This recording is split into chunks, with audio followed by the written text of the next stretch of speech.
बहुत साल से जानता हूँ। सबसे पहले मुझे तारिक मुस्तफ़ा ने आपका तारुफ कराया था। आपने कुछ मक्खियाँ ट्रेन की थी उसके ऊपर। पता नहीं वो पब्लिक डेटा है या नहीं है, बट आपके साथ पिछले 3 घंटे से मैं गुजार रहा हूँ, या 3:30 से, और समझ में नहीं आया कि टाइम गया कहाँ। और आपने जो चीज़ें दिखाई हैं उससे आगे वाले आने वाले टाइम की से खौफ आने लगता है कि क्या होने वाला है। लेकिन आपका जो माजी है वो बड़ा इंटरेस्टिंग है। आप 15 भाइयों के भाई, आपके 15 भाई बहन हैं, 14 भाई बहन। 14 भाई बहन हैं, और आप एक बहुत ही गरीब फैमिली में पैदा हुए शायद। एंड शायद आप 1-2 दफ़ा मर भी गए।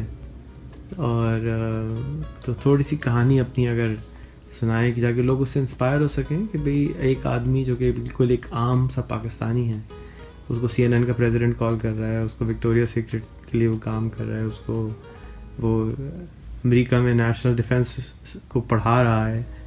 तो ये अगर एक आम पाकिस्तानी कर सकता है, तो जो ऊपर वाली मंजिल है कोई ख़ास है आपकी, या एक आम सी है जिसको कोई भी इस्तेमाल नहीं करता? ये मेरी ख्वाहिश है कि आप दूसरों को भी अपनी थोड़ी सी कहानी सुनाएं और फिर थोड़ा सा उनको गाइड करें। रेहान भाई, कुछ चीज़ें वो डिस्कस करूँगा।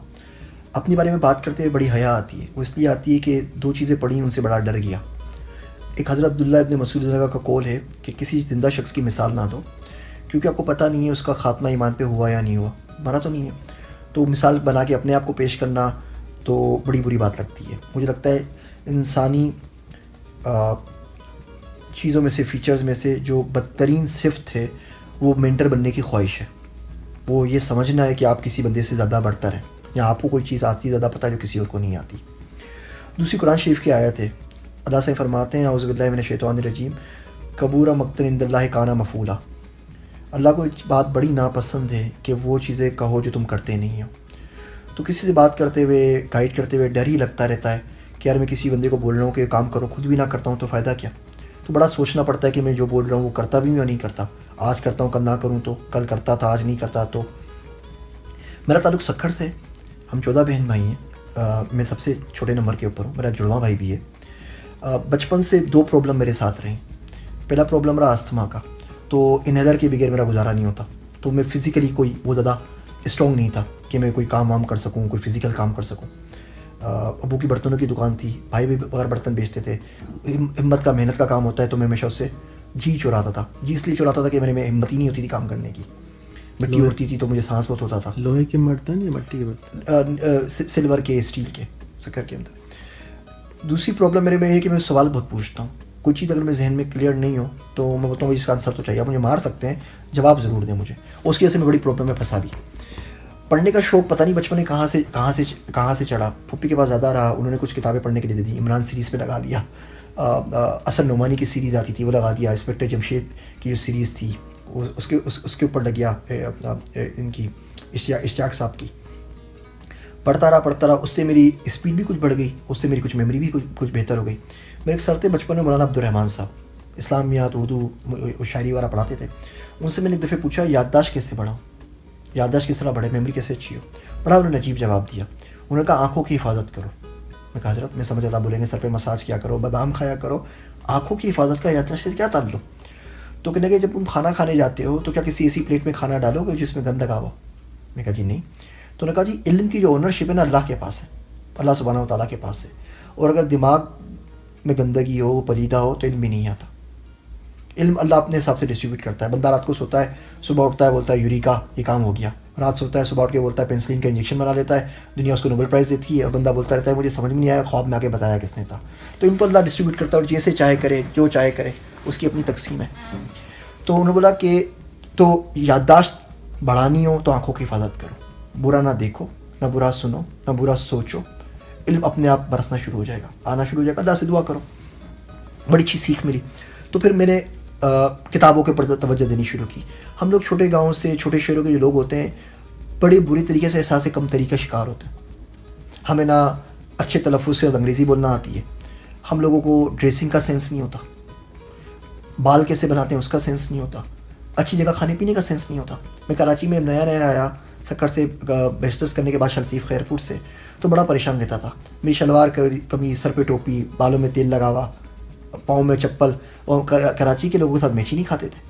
मैं होटल में शादी के बाद फर्स्ट टाइम गया मैं होटल में खाना खाने के लिए, 5 स्टार होटल में, तो मैं बेगम से पूछा मैं क्या करूँ, मैं तो हाथ से खाना खाता था, तो मुझे पता ही नहीं लग रहा था कि चम्मच कैसे यूज़ करूँ, कांटा यूज़ कैसे करूँ। आज तक मुझे उलझन होती है कांटा चम्मच इस्तेमाल करते हुए। तो कांटा और छुरी में सीख गया हूँ, तो मैं कांटा छुरी से खाता हूँ, चम्मच की चीज़ें भी कांटे छुरी से खा लेता हूँ, चम्मच से आज भी मुझे उलझन होती है। तो ये बड़ी होती है तमाम चीज़ के अंदर। तो फिर मैंने सोचा कि इस एहसास कमतरी से निकला कैसे जाए, इन तमाम चीज़ों को ओवरकम किया कैसे जाए। मैट्रिक अखर से कर लिया, हमेशा डॉक्टर पायलट बनना चाहता था। 8th क्लास में चश्मा लग गया, तो मैं 7 नंबर का चश्मा, आंखें बड़ी कमज़ोर हो गई, तो मैं कहा जी पायलट तो बन नहीं सकता, वहाँ फिजिकल में रिजेक्ट हो गया। फिर भूत चढ़ा नेवी गया, तो मेरा कद बहुत छोटा था उस वक्त, 4 फुट का कद था मैट्रिक के बाद, वजन कोई 35 किलोग्राम 40 किलोग्राम वजन था, उन्होंने रिजेक्ट कर दिया। आर्मी में गया, वहाँ फिजिकल में फेल हो गया। फिर इंजीनियरिंग में अप्लाई किया इस्लामिया कॉलेज सक्खर के अंदर, वहाँ निकाल दिया गया सवाल पूछने के ऊपर। वो आगे पढ़ाते थे क्वाड्रिक इक्वेशन, पाइथागोरस। में बोलता था जी मैं तो बर्तन बेचने, आलू बेचने कुछ करना है, मैं कहाँ यूज़ करूँगा, तो उन्होंने भी निकाल दिया वेट कैरेक्टर के हिसाब से। फिर ऐसे में कॉलेज सक्खर से इंटरमीडिएट में किया मैंने, प्री मेडिकल के अंदर। कंपटीशन सख्त था, वहाँ पे दाखिला नहीं मिला, चांद का भेजना नहीं चाहते वो, GS सिंध बाकी चीज़ में बड़े हालात ख़राब थे उस दौर के अंदर। मैं बात कर रहा हूँ 96 की, तो बड़े मसले बने हुए थे।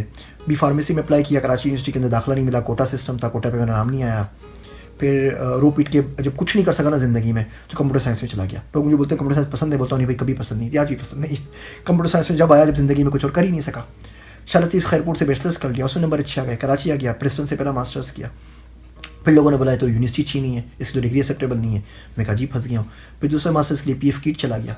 फिर अल्लाह ने करम किया, लम्स में दाखिला हो गया, वहाँ 1 साल पढ़ा, मास्टर्स कंप्लीट नहीं हुआ, मुझे फुल बाइट स्कॉलरशिप मिल गई, तो अमेरिका आ गया। यहाँ से मास्टर्स किया, सिटी बैंक में काम किया, डिस्क फाइनेंशियल में काम किया, PhD किया, MIT से कुछ कोर्सेज़ किए। पाकिस्तान वापस चला गया, GIK से मैं प्रोफेसर लग गया, वहाँ पढ़ाया गुलाम ईसा खान में 13 महीने तक। फिर एक पाकिस्तान का डिफेंस ग्रुप है, इंटरेक्टिव ग्रुप, वहाँ पे चीफ ऑफ रिसर्च लग गया, 3 साल वहाँ काम किया।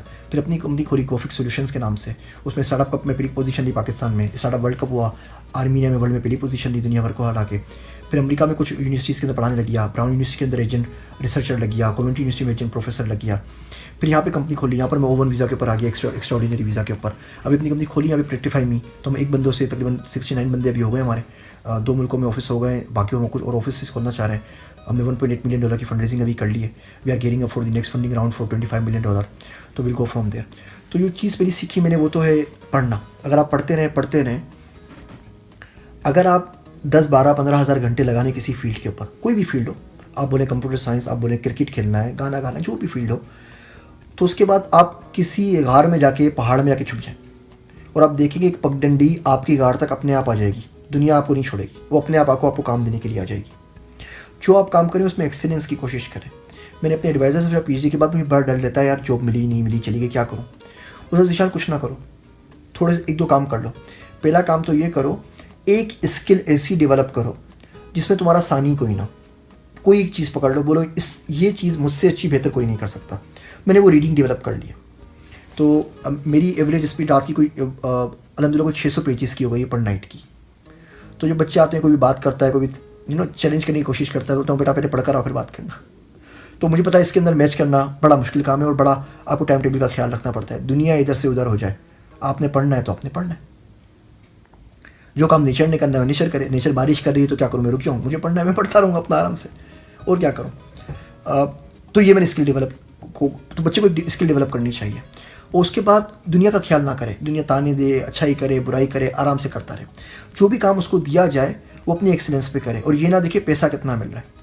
तो अगर मैं कहीं वॉलंटियर के तौर पे काम कर रहा हूँ तो I will try to do on the same level कि अगर मैं करता, अगर मुझे वहाँ से लाख रुपये दिन का मिल रहा होता तो मेरे काम में फ़र्क नहीं आना चाहिए। यहाँ तो आप काम लेने हुए किसी का, अगर आप किसी बच्चे को बोलते हैं मैं एडवाइस करूँगा, तो आप उसको उसी तरीके से एडवाइस करें कि अगर आप उसको एडवाइस करते हैं, अगर आपको लाख रुपये घंटे के देता तो आपके काम में झोल नहीं आना चाहिए। जब आप इस लेवल के ऊपर काम करते हैं, यकीन रखें दुनिया में आज तक दुनिया वालों को अच्छा दर्जी नहीं मिलता, अच्छा बढ़ई नहीं मिलता, अच्छा रंगरेज़ नहीं मिलता, अच्छा माली नहीं मिलता, अच्छा ड्राइवर नहीं मिलता। अच्छे लोगों की हमेशा मांग दुनिया में हमेशा रहती है। तो अगर आपका काम उस क्वालिटी के ऊपर आ गया फिर ज़्यादा टेंशन नहीं होती। तो और अभी भी सीख रहा हूँ ज़िंदगी से। जो बंदा ये कहे कि उसको सब कुछ आ गया है तो वहाँ पे उसकी सीख का अमल रुक जाता है, आगे वो सीख नहीं पाता। तो आपको सर झुका के चलना चाहिए, लोगों की इज्जत करनी चाहिए। दुनिया में कोई शख्स ऐसा नहीं है रेहान भाई जिससे आप कुछ ना सीख सकें। 4 साल का बच्चा है, आप उससे भी सीख सकते हैं, बड़े भी उससे भी सीख सकते हैं, छोटे से सीख सकते हैं, फ़कीर से भी सीख सकते हैं। और फिर मैं कोशिश करता हूँ जो सीखूँ लोगों से उसको लिख दिया करूँ। तो मैंने एक नॉवल लिखा है जस्तजू का सफ़र। मेरी अगली किताब है जो अगले हफ्ते पाकिस्तान में आ रही है, उसका नाम है कसक, सच्चाई से माखूज झूठी कहानियाँ। फिर इनकी इंग्लिश वर्जन भी लिख देता हूँ। एक ब्लॉग है एक्सप्रेस में, वो भी लिखता हूँ मैं, हफ्ते में 3 ब्लॉग्स मेरे छपते हैं वहाँ पर। बस दैट्स इट। तो ये छोटी सी स्टोरी है। मुझे नहीं लगता मैंने ज़िंदगी में कोई काबिल फ़ख्र या कोई ऐसा काम किया जो लोगों को बताया जा सके, मिसाल के तौर पे पेश किया जा सके। काबिलियत भी नहीं। लोग मुझे बोलते हैं कि मैं बहुत हार्ड वर्किंग हूँ, और मुझे बहुत बड़ा झूठ लगता है क्योंकि बात सच नहीं है। मैं बिल्कुल भी हार्ड वर्किंग नहीं हूँ। दुनिया में बहुत सारी चीज़ें कंबाइन नहीं होती। मिसाल के तौर पे दुनिया में हुस्न और आजिज़ी कंबाइन नहीं होते। जो लड़की खूबसूरत होती है वो आपको कहाँ से जलती होती है, भाड़ में जाओ मेरे पास सोचते खड़े हैं, कभी कंबाइन नहीं होते। इसी तरह दुनिया में तनकीद और फ़ायदा कंबाइन नहीं होते। कोई बंदा रिहान भाई आपके पास आए और आपको 100 बुराइयाँ करे, आप ये भी गलत करते हैं, ये भी गलत करते हैं, मुझे इस पर भी एतराज़ है, लैपटॉप स्कीम से भी एतराज़ है, फिर वो बोले जी रिहान भाई मेरी कोई हेल्प भी कर दें, आप बोलेंगे जी भाड़ा में जाओ, तो इतनी बुराइयाँ तो बात ही क्यों करते हो मुझसे। तो तनकीद और फ़ायदा जमा नहीं होते। इसी तरह दुनिया में जहानत और हार्ड वर्किंग कभी जमा नहीं होते। जहानत और हार्ड वर्किंग, बहुत ज़्यादा मेहनत। हार्ड जो ज़हीन बच्चा होता है ना, बोलता है ठीक है जी आप महीना भर पढ़ते रहो, मेरी 1 घंटे की मार है, आप जाओ करो आराम से, मैं 1 घंटे पढ़ूंगा, मैं आपसे ज़्यादा नंबर ले लूँगा। तो जो ज़हीन आदमी होते हैं बड़े काहिल किस्म के होते हैं। मैं भी बड़ा काहिल किस्म का, मैं चाहते ही नहीं रूम से बाहर निकलूँ, बस बैठ के आराम से पढ़ता रहूँ। और अगर ये जमा हो जाए तो बंदा बनता है इमाम राजी, बंदा बनता है इमाम गजाली, फिर बंदा बनता है स्टीव जॉब्स, फिर बंदा बनता है नेल्सन मंडेला। बड़ा मुश्किल होता है, वो जमा नहीं होते। तो मुझे कोई बंदा हार्ड वर्किंग बोलता है, मैं बड़ी हैरत होती है क्योंकि मैं हार्ड वर्किंग नहीं हूँ। मैं रात भर पढ़ता हूँ, दिन में 2-4 ईमेल कर ली, 2-4 कुछ काम कर लिया कंपनी का और सो जाता हूँ। तो उसमें हार्ड वर्किंग कहाँ से आ गई? हार्ड वर्किंग जब है कोई आगे मैं बोरियाँ उठाऊँ, कोई मेहनत करूँ, कोई 18-12 घंटे की मशक्क़त करूँ, ऐसा कुछ भी नहीं करता। तो हार्ड वर्किंग कहीं से भी नहीं हो। लोग समझते हैं मैं ज़हीन हूँ, ऐसी भी कोई बात नहीं है। लोग समझते हैं मेरा कोई मेंसा का टेस्ट दूंगा तो कोई 200 IQ लेवल आ जाएगा, और बहुत से लोग देते हैं देने का, और मुझे हया आती है, मैं तो डर के मारे नहीं देता कि जो थोड़ी बहुत इज्जत बनी है वो भी ख़राब हो जाएगी अगर उसमें कोई 20-22 का स्कोर आ गया तो मैं ज़हीन भी नहीं हूँ। जहानत जो है वो कहते हैं इल्म को मौजूदा इन्वायरमेंट में, सर्कमस्टेंसेस में आप किस तरीके से यूज़ करते हैं, इस्तेमाल करते हैं। तो मैं तो उन इन्वायरमेंट में पढ़ा ही नहीं। मैं तो जब पता चले ना कि कहीं जाके पाकिस्तान में उस कंपनी में काम करूँ या बाकी बच्चे काम कर रहे हैं और मैनेजर आके गालियाँ दे, फिर पता लगेगा कि मुझे कितनी जहानत है और कितना मैं डील करता हूँ। मुझे क्या पता, जब मैं बेटा अपने कमरे से बाहर ही नहीं निकलना मुझे। तो जो पढ़ता हूँ मैं थोड़ा बहुत ज़्यादा, तो उससे फ़ायदा ये होता है कि मुझे 360 व्यू मिल जाता है किसी भी चीज़ का। तो मैं जब ऑथर को पढ़ता हूँ, किताब पढ़ता हूँ, तो कोशिश करता हूँ ऑथर को पहले पढ़ूँ, कहाँ पला पढ़ा, कहाँ पैदा हुआ, क्या रिलीजन है, कौन से उसके अकायद हैं। हर बंदे का ज़िंदगी में कोई ना कोई एंगल होता है। बंदा क्या कह रहा है ये समझने के लिए ये समझना बहुत ज़रूरी है, उसका एंगल क्या है। आपको वो समझ में आ जाता है, बंदा आपको समझ में आ जाता है। तो कोशिश करता हूँ ऑथर को पहले पढूं, बाद में उसकी किताब पढूं। उसके बाद में वो ऑथर जो उस ऑथर को पसंद नहीं करते, जिन्हें उसके रिफ्यूट में किताबें लिखी हैं, वो भी ज़रूर पढ़ता हूँ। तो उसे 360 व्यू आपको हर चीज़ का मिल जाता है। आई गेस ये बड़ी काम की स्किल होती है कि अगर आप चीज़ों को उसकी 360 व्यू में देख सकें तो आपको गाइड कर देते हैं। और असल चीज़ तो अल्लाह का फजल और करम और कुछ भी नहीं है। अल्लाह जब जिसको बनाना चाहे, वो छोटी सी बात बोले लोग तालियां बजाने लग जाते हैं। वो बड़े बड़े हीरे पूरी ज़िंदगी काम करते रहते हैं, कोई पूछता भी नहीं है, वो उसी तरह गुमनाम मर जाते हैं। तो अल्लाह जिसको कबूल कर ले, काम खुलूस नीयत से करें, कोशिश करें, रात को सोएं तो सबको माफ़ कर दें, दिन में दुआ क्या करें अल्लाह सबको माफ़ कर दे। ये चीज़ ना रखें। You need to be kind for no reason. दूसरी चीज़ ये करें कि पढ़ते रहें। पढ़ना हम लोगों ने मिन हसूल कौम बिल्कुल छोड़ दिया, बिल्कुल भी नहीं पढ़ते, कोशिश करके पढ़ते रहें। तीसरी चीज़ जो इन दोनों से ज़्यादा ज़रूरी है वो है अदब। रियान भाई 37 साल का मैं हूँ, आज तक मैंने वो बच्चा नहीं देखा जिसने उस्ताद की बेइज्जती की और वो कुछ कर गया। अदब कभी कभार आपको वो मरतबे दिलवा देता है जो इल्म, अकल, फरासत, दौलत, रिसोर्सेज कुछ भी नहीं दिलवा सकती। उस्ताद के सामने आप अपनी राय दें, उस्ताद के सामने आप उसकी बात की काट करें, मर ना जाएं उससे पहले। तो ये नहीं करना चाहिए। उस्ताद कोई भी उसका अदब करना चाहिए। उस्ताद सारे होते हैं। लोगों से झुक के मिलें और दुआ करें, अल्लाह से मांगें। ये जो दुआ है ना, ये इबादत का कोई ततम्मा नहीं है कि जी नमाज ख़त्म है तो चलो दुआ ख़त्म कर लो, सील लल दो। दुआ बज़ाते खुद एक इबादत है। मैं आपको छोटा सा वाक़या बताऊँ। मैं मौलाना तकी उस्मानी साहब से मिला कराची में, बड़ा शौक़ था मिलने का। मैंने बोला हज़रत एक सवाल है, ये बताइए अल्लाह तक पहुँचने का डायरेक्ट रास्ता क्या है? तो वो मुझे जानते हैं, मुझे समझ गए, कहने का ये पूछो ना, सही तुम पूछना चाहते हो अल्लाह तक कैसे पूछें बगैर मौलवी के। मैं कहा हाँ यही वाला सवाल है, क्या करूँ, शॉर्टकट क्या है? हम तो दुनियादार किस्म के लोग हैं, कंप्यूटर से फुर्सत ही नहीं मिलती कि कहाँ इतने सारा मुराकबात करेंगे और इतनी रियाजतें करेंगे और नमाज़ पढ़ेंगे, और वो नमाज़ पढ़नी है और ज़िक्र वगैरह इतना ज़्यादा करते रहेंगे। बड़ी अच्छी बात बोली। उन्होंने बोला 2 काम कर लो। पहला काम, सरापा दुआ बन जाओ। इतना मांगो, इतना मांगो, इतना मांगो कि शहर में तुमसे बड़ा फ़कीर कोई ना हो। हर वक्त मांगते रहो, हर वक्त मांगते रहो। जूते के तस्मे से लेके $1 मिलियन तक हर चीज़ मांगते रहो अल्लाह मियाँ से। दूसरा, सरापा शुक्र बन जाओ। चाय पियो, अल्लाह मियाँ तूने चाय पिलाई, अल्लाह चाय नीचे उतर गई, तेरा बड़ा करम है। बेगम साहब ने, अल्लाह तेरा करम है, शादी हो गई, इतने लोगों की शादी है। सोफे पर अल्लाह मियाँ बड़ा नरम गद्दा है, बड़ा नरम सोफ़ा है, अल्लाह तेरा करम है। ये 2 काम करते रहो, कुछ नहीं चाहिए, सारी चीज़ें मिल जाएंगी। तो आदमी शुक्र अदा करता रहे, आदमी मांगता रहे, दुआ करता रहे। तो शायर कहता है कि मैं तो इतना भी समझने से रहा हूँ कासिर, मैं तो इतना भी समझने से रहा हूँ कासिर, राह तकने के सिवा आँख का मकसद क्या है। That's it. Thank you very much. Thank you.